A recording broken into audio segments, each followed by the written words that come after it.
Hello there, I am just back from Pranafest, which if you don't know is a wellness/spiritual festival that's held here on the Sunshine Coast in Imbil, beautiful part of the world. Really good bunch of people, 2,000-ish just getting together, investigating different ways to improve wellness and maybe look at spiritual bits and pieces, just have a good time, chill out, relax. I thought I would put together some less produced videos about my experiences at Pranafest. And the first thing I wanted to start off with was talking about the prevalence of breathwork. Now, for some reason, the Sunshine Coast has become Australia's hotbed of breathwork. It's not the only place that's done, of course. It's done in other places, but it seems to be a focal point here. What's really interesting is lots of the focus on breathwork is on the big breathing. It's not on the gentle breathing. What I decided to do while I was at Pranafest was have a look at what I thought were going to be more gentle practices in breathing. So one of the things I did was get up early one morning and go to a Qigong session. Unfortunately, it didn't turn out to be what I was expecting. The young man who took it, I have no problem with him. I can't even remember his name, and that is no disrespect to him. Started off by asking all of the participants to breathe 9 seconds in and 9 seconds out. Now, if you do the mathematics, that's about 3 cycles per minute, which for most people, most of the time, is nigh on impossible. For a great number of people, not only is it nigh on impossible, it is also stressful and maybe anxiety inducing. Let me just say it's completely inappropriate. It is something that more advanced practitioners can get towards, but it's definitely not what you start with. So this got me thinking, if we've got practitioners of softer breathing arts, of softer breathing practices and traditions kicking off with advanced, more powerful work, are we missing the point? Or is education not up to scratch? What's going on? Needless to say, I didn't last very long. I bailed because there was no warm-up. That was not going to be a good experience for me. And I talked to some other people afterwards who said this young man extended out to 15 seconds in, 15 seconds out, which again, do the mathematics. That's 2 cycles per minute. Yeah, do the maths. It's crazy. Now, I'm not saying that breath practice is problematic. I'm saying it's inappropriate for how it was introduced to a bunch of 50 to 100 people who may not have had any breathwork experience. So these are the kind of things that you come across when you are a breath geek like me and you're investigating other people's offerings, and unfortunately they just don't cut the grade sometimes. Now, there could be any number of reasons that this young man decided to facilitate in that fashion, but ultimately it was inappropriate. It didn't work for a lot of people that were there, and it could have had some fairly significant psychological and physiological ramifications. So that's my first observation from Pranafest, that not all breathwork, not all practitioners, not all facilitators are at the same level. And if you're going to these things yourself, you need to really pay attention, maybe investigate who that person is who is leading, and be prepared to walk away if it's not for you. None of this is meant to be negative. This is actually quite positive because we're learning things as we go along. Breathwork is thousands of years old, but it's coming back. There is a resurgence. It's becoming new again, and we are rediscovering the best ways to apply it. So I'm hoping we can all learn together. This video is about me. This video is about me making a big mistake. This video is about me thinking that my capacity to breathe was better than it is. Now, I am technically asthmatic, although for the longest time I've had no symptoms, I've had no need for medication. And of course, because I didn't pack an inhaler this time, I needed one.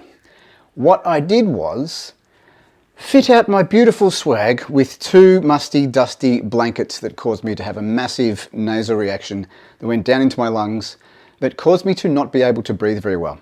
Now, that night I just suffered through. I did my breathing exercises.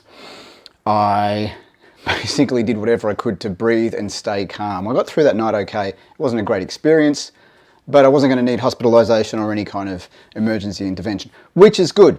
And the lesson was, don't use dusty don't use dusty blankets in your swag if you've got rhinitis or asthma or any other breathing dysfunction. Lesson learned.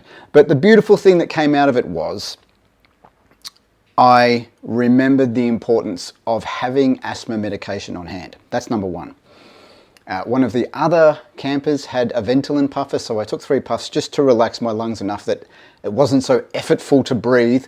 And then I sat into my breathing practice and everything eased, and that was wonderful. But there was a second thing, and it was something I'd been meaning to investigate for a while, and I want to share this with you because I think it will help you regardless of whether you are asthmatic or not, or anything else. It's about breathing, and specifically breathing at night. And one of the other campers, not the same one, had these bad boys. They're a nasal strip. And I'm not going to open this one there. It looks like a Band-Aid. It sits across your nose. It's like silicone or something, and opens up your nose as if you're pulling like this. So if you kind of pull like that right now, you'll get an idea. It just opens up your nasal cavity. Now, my nose has been inflamed for some months now, and I have been looking for something to help me sleep better while I tape my mouth shut at night. This is like this.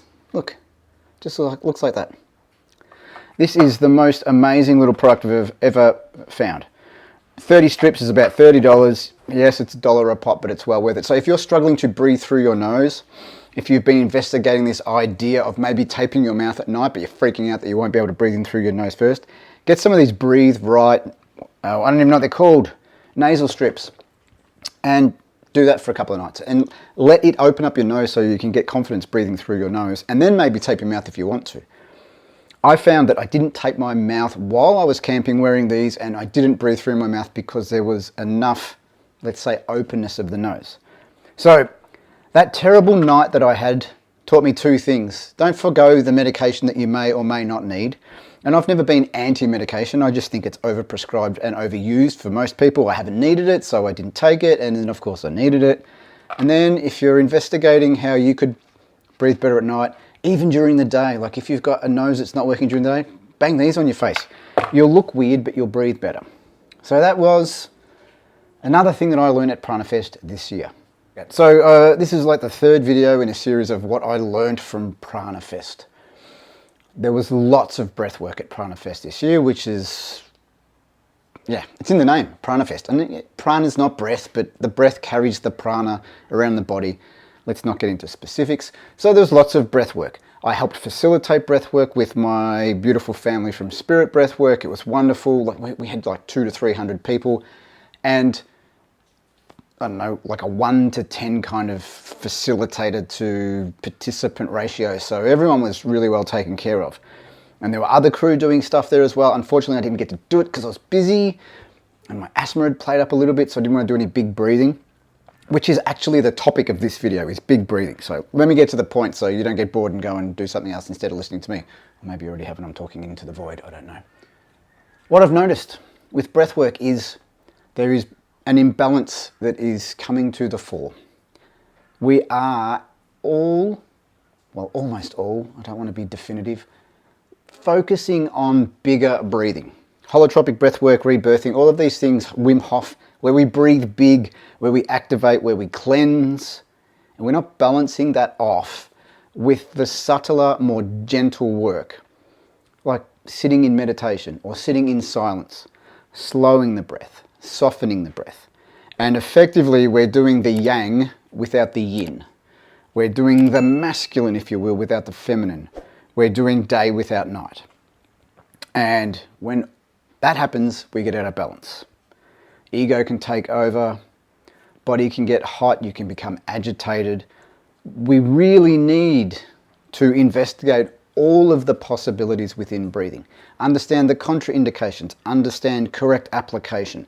So in effect, this video is a call to practitioners, to teachers, to instructors, to facilitators, and also to people who participate to understand that even though the big stuff's fun and energizing and exciting, it is only one half of the equation, and we must, and I mean must, understand the importance of the gentler work and even the more functional work, understanding that it's not all just about going out of our body and into the astral plane or wherever it is that we end up and having those wonderful experiences. There's also a need to be grounded, to be centered, to soften.